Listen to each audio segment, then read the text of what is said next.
who broke the whole Meghan Markle bullying scandal.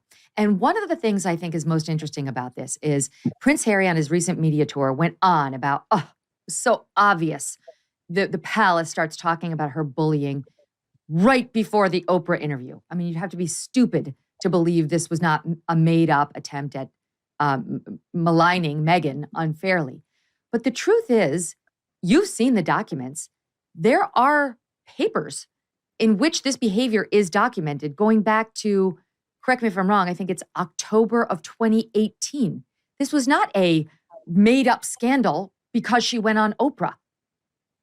No, so a couple of things to say that. Yes, the original memo making the bullying accusation was in October of 2018. First of all, Harry's talks about the palace, and this is an allegation that Meghan's lawyers made when they responded to me, that this was clearly an attempt at a smear by Buckingham Palace. And that's, obviously I'm not going to get into my sources for the story, but that's a ludicrous allegation. Because if you read what I wrote, the Buckingham Palace does not emerge well from this. They messed up. They messed up because they did nothing. These allegations of bullying were made, and they did absolutely nothing. They just sat on it. So the idea that Buckingham Palace should put this out is just a joke. The other thing is the timing of the story. When I wrote that story in March of 2021, I did a lot of immediate interviews. And also when I wrote in the Times, I was completely upfront that the timing was connected to Oprah. And the reason why is because the victims of the bullying, they wanted their story out there. They wanted the world to know that, there's Meghan portraying herself as a victim of the palace, essentially. And they wanted to say that there are other victims out here. And if they put their story out after Oprah, it just would have been lost in the noise. No one would have paid any attention. And it also would have come across as sour grapes. So the only way to make sure they got heard was to make sure their story came out before Oprah. So it's not some evil palace conspiracy. It's just the way that the way these young people suffered in their view at the hands of Meghan. They just wanted that to be heard by the rest of the world. And whereas Meghan, I mean, we heard from Gayle King after her best friend Oprah interviewed them. Meghan has the receipts. She's got the documentation to prove every claim she made in that interview. And yet now we've watched 6 hours of Netflix and we've read Prince Harry's memoir, Spare, and there are no receipts. There is nothing to prove that the royal family has a racist who's concerned about how dark the baby's skin is going to be, or these other allegations that she said to Oprah. However, you do have receipts. You claim in the book to have seen receipts, so to speak, of the bullying, including, you read as follows. On October 26th, 2018, just as Harry and Meghan were flying from Tonga to Sydney for the Invictus Games, Jason, is it Knopf? Is that how you pronounce his name? Knopf, yeah. Jason Knopf, who worked for a time, he worked for William, Kate, and Harry, and then he split off to just William and Kate after things went south with Meghan and Harry. Knopf wrote an email to his immediate boss, Simon Case, Prince William's private secretary, saying he had spoken to the head of HR for the palace, again, this is 2018, about, quote, some very serious problems concerning Meghan's behavior. He wrote, quote, I am very concerned that the Duchess was able to bully 2 PAs out of the household in the past year. The Duchess seems intent on always having someone in her sights.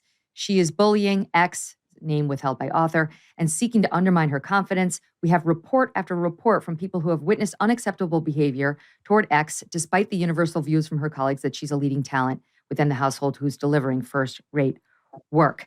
Knopf, who's in daily contact with the staff, went on to say that the tour was very challenging and was made worse by the behavior of the Duchess, and goes on from there, saying the situation is very serious.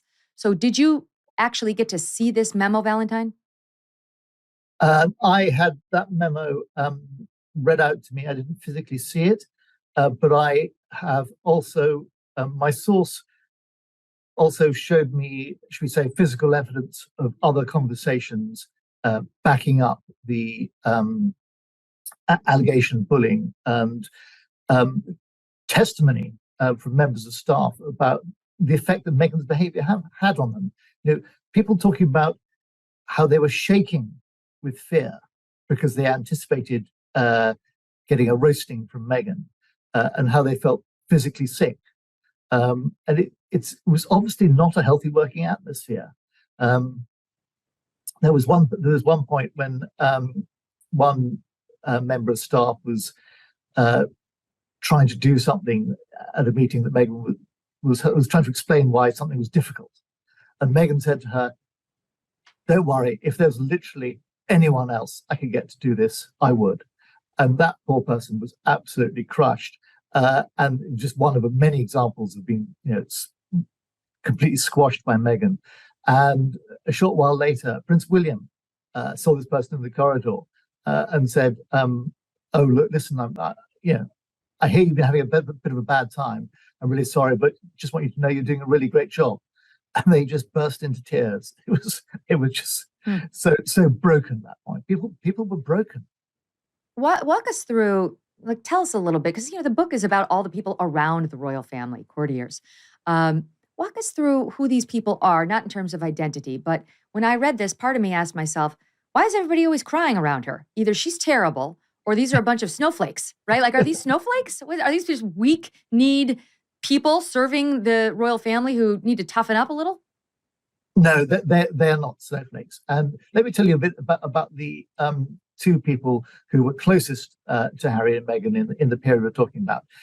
So their private secretary was an Australian woman called Samantha Cohen, who worked for the Queen for a long time, incredibly able, popular.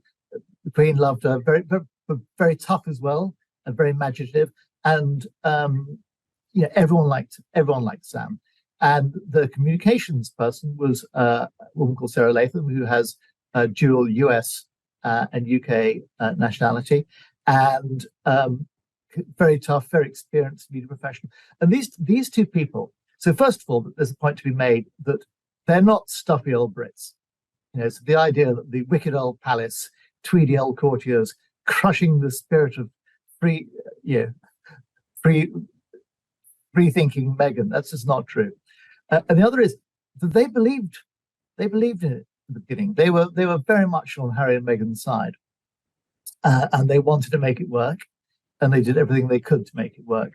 But by the end of it, they and other people who work for Harry and Meghan were calling themselves the Sussex Survivors Club, and they were saying things like they were describing Meghan as a narcissistic sociopath, and in one incredibly telling phrase, they said, "We were played."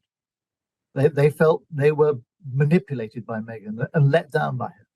So, it all started off with the best of intentions, and it just collapsed